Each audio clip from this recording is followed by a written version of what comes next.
बिस्मिल्लाहिर्रहमानिर्रहीम। बोलते कालम के साथ मैं अमर रज़ा खान। और अमेरिका ईरान वार का फ़ैसला कल नहीं आज, और आज कहाँ पे होगा? इस्लामाबाद में, क्योंकि इस्लामाबाद में जो वज़राए ख़ारजा हैं उनको बुला लिया गया है। इसहाक़ डार पाकिस्तान के वज़ीर ख़ारजा, नायब वज़ीर आज़म, उन्होंने तुर्की, मिस्र और सऊदी अरब के वज़राए ख़ारजा को दावत दी है कि वो आएँ और आकर बैठ कर बात करते हैं।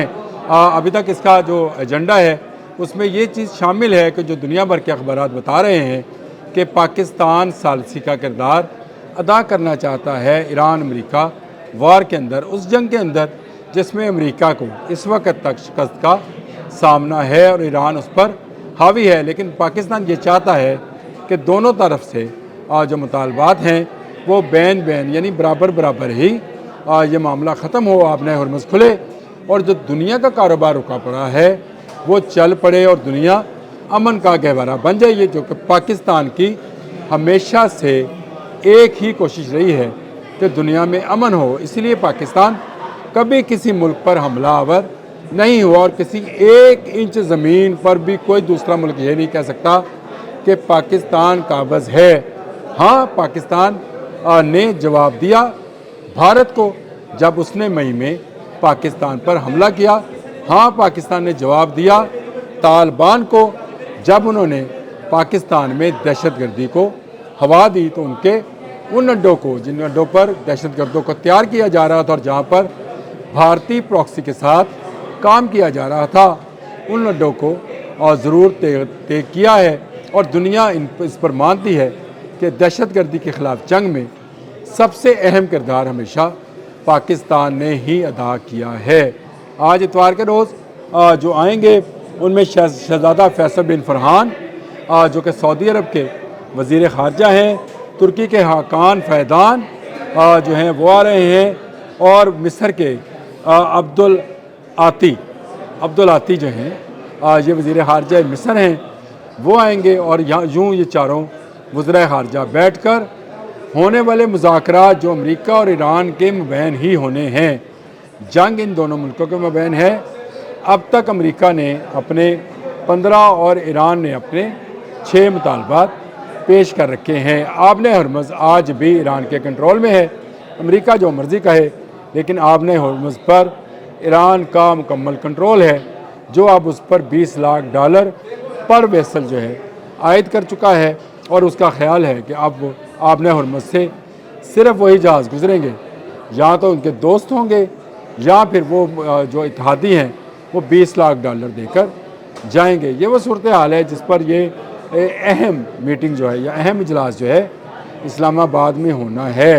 29 और 30 2 दिन के लिए ये वज़ीर ख़ारजा जो हैं पाकिस्तान में हैं, और इस वक्त पूरी दुनिया की नज़रें पाकिस्तान पर हैं। एवं ही डोनाल्ड ट्रंप जो हैं बार बार पाकिस्तान का नाम नहीं ले रहे, एवं ही वो ये बात नहीं कह रहे कि पाकिस्तान इस खित्ते का सबसे अहम मुल्क है। एवं ही भारत को मिर्चें नहीं लगी हुई और उसके तजियाकार अपनी हुकूमत के ख़िलाफ़ जो है हाहाकार मचाए हुए हैं, बाकायदा जो है वो मातम कर रहे हैं मोदी की जो ख़ारजा पॉलिसी है उस पर, और वाह कर रहे हैं पाकिस्तान की ख़ारजा पॉलिसी पर। पाकिस्तान के फील्ड मार्शल हाफिज़ असम मुनीर बराह रास्त डोनाल्ड ट्रंप से जो है टेलीफोन पर बात करते हैं, और कल हफ्ते के रोज़ जो है ख़ुद बात की वज़ीर आज़म शहबाज शरीफ ने सदर मसूद पशकियान से, और पता चलता है कि 1 घंटे की ये गुफ्तगू थी जिसमें मुज़ाकरात के आइंदा दौर के हवाले से बहुत सारी बातें जो हैं वो खुलकर सामने आई हैं, और बहुत सारे जो हैं निकात को ज़ेर बहस लाया गया है। ये निकात क्योंकि इस तरह के नहीं हैं कि इनको यहाँ बयान किया जाए, इसलिए मैं यहाँ इनको बयान भी नहीं करूँगा, लेकिन ये हमारे नोटिस में है कि क्या बात हुई थी और किस बात पर जो है तस्वीया होता हमें नज़र आ रहा है। ये बड़ा अहम इस वक्त मौजू है कि दुनिया में अमन कैसे कायम होगा, पाकिस्तान इस अमन के लिए जो है क्या कुर्बानियाँ दे रहा है, और पाकिस्तान ने कैसे इन दोनों मुल्कों को जो कि आमने सामने हैं, एक दूसरे पर हमलावर हैं, किस तरह से मनाया है कि आएँ बैठें मुज़ाकरात करें और मुज़ाकरात के ज़रिए इस मसले को हल करें जिसने पूरी दुनिया को ہلا کے رکھ دیا ہے۔ کہا جاتا ہے کہ 1974 کے بعد آئل کا سب سے بڑا کرائسس، یعنی توانائی کا سب سے بڑا کرائسس جو ہے اس جنگ میں سامنے آیا ہے، جب دنیا کا 20 سے 30% جو آئل ہے وہ آبنۂ ہرمز میں رکا پڑا ہے، اور مڈل ایسٹ کے لیے تو اس سے بھی بڑا کرائسس ہے۔ تو مڈل ایسٹ میں نہ صرف ان کا تیل نہیں جا رہا باہر بکنے کے لیے، ان کی گیس نہیں جا رہی، بلکہ ان تک کھانے پینے کا سامان اور ادویات بھی نہیں پہنچ پا رہی ہیں۔ وہاں سے غیر ملکی کمپنیز جو ہیں وہ باہر چلی گئی ہیں، اور یہ ان کا ایک اور معاشی نقصان ہے جس کا جو ہے وہ اس وقت بھگت رہے ہیں۔ ایران اس جنگ میں جیت رہا ہے، ایران اس جنگ کو جیتے گا، یہ بات ذہن میں رکھیے گا۔ مذاکرات جو بھی ہوں، امریکہ جو 3-4 پروگرام لے کر ایران پر چڑھ دوڑا تھا اسرائیل کی مدد سے، وہ یہ تھے کہ رجیم چینج کی جائے گی، نہیں ہوئی۔ اس کا خیال تھا کہ میزائل پروگرام ختم کر دیا جائے گا، نہیں ہوا۔ آج جب میں آپ سے بات کر رہا ہوں، گزشتہ رات بھی میزائلوں کی بارش جاری رہی ہے، اور تیسرا یہ تھا کہ ان کا ایٹمی پروگرام رول بیک کر دیا جائے، لیکن اب تک یہ پروگرام جو ہے رول بیک نہیں ہوا ہے۔ تو اس کا مطلب یہ ہے کہ ایران اپنا دفاع کرنے میں کامیاب رہا ہے، اور امریکہ اپنے اہداف کو حاصل کرنے میں ناکام رہا ہے۔ اس جنگ میں کامیابی اور ناکامی کا یہی معیار ہے، اسی معیار کو ذہن میں رکھیے گا۔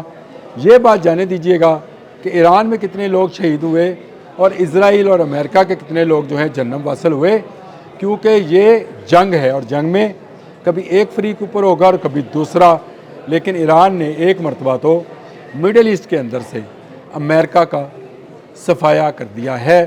امریکہ کے تمام فوجی اڈے جو ہیں اس وقت لاچاری، بے کسی اور بربادی کی کھلی تصویر بنے پڑے ہیں۔ سیٹلائٹ امیجز پر پابندی لگا رہا ہے امریکہ تاکہ یہ امیجز دنیا تک نہ پہنچیں، لیکن دنیا تک تو ہر خبر پہنچ رہی ہے، اور کسی نہ کسی حوالے سے یہ تصاویر بھی سامنے آ رہی ہیں کہ کیسے امریکی اڈے جو ہیں ایک کے بعد ایک، ایک کے بعد ایک، ایک کے بعد ایک تباہی اور بربادی کا شکار ہوتے گئے۔ تھاڈ کی بیٹریز کہاں کہاں پہ تھیں، تباہ کر دی گئیں۔ بحرین میں موجود وسطی ایشیا کی آنکھ جس کو امریکہ کا کہا جاتا تھا، وہ اڈا تباہ کر دیا گیا۔ کویت کا سالم ایئر بیس جو ہے اس کو تباہ کر دیا گیا۔ عراق میں تمام فوجی اڈوں کو اہداف کا نشانہ بنایا گیا، اور نہ صرف نشانہ بنایا گیا بلکہ تباہ کر دیا گیا۔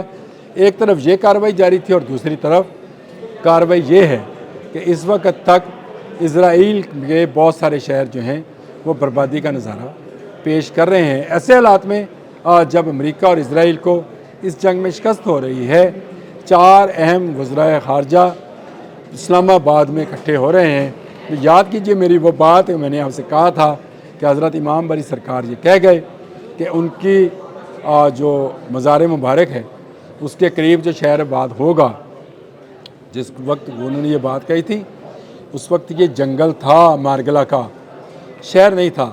انہوں نے کہا جو شہر آباد ہوگا وہ دنیا کے فیصلے کرے گا۔ آج 2026 میں وہ پیش گوئی ثابت ہو رہی ہے کہ اس وقت پاکستان دنیا کے سب سے بڑے مسئلے کا جو ہے حل تلاش کر رہا ہے، اور یہ حل تلاش کرنا جو ہے اس کو دنیا میں نمایاں مقام دلا رہا ہے۔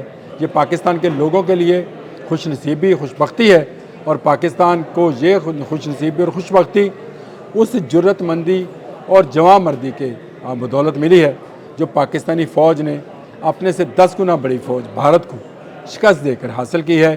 اس کے بعد پاکستان میں پاکستان کی عزت کا گراف ہر آنے والے دن کے ساتھ اوپر سے اوپر ہی اٹھتا چلا جا رہا ہے، اور کسی طور پر بھی ہم دشمن کی بد نظر سے محفوظ ہیں۔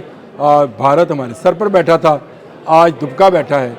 بھارت ہمیں اکیلا کرنا چاہتا تھا، آج بھارت اکیلا بیٹھا ہے، جس نے جا کر اسرائیل سے ہاتھ ملایا، اور اسرائیل نے ایران پر حملہ کر دیا۔ اس کے بعد سے جو ہے اسرائیل کے برے دن شروع ہوئے۔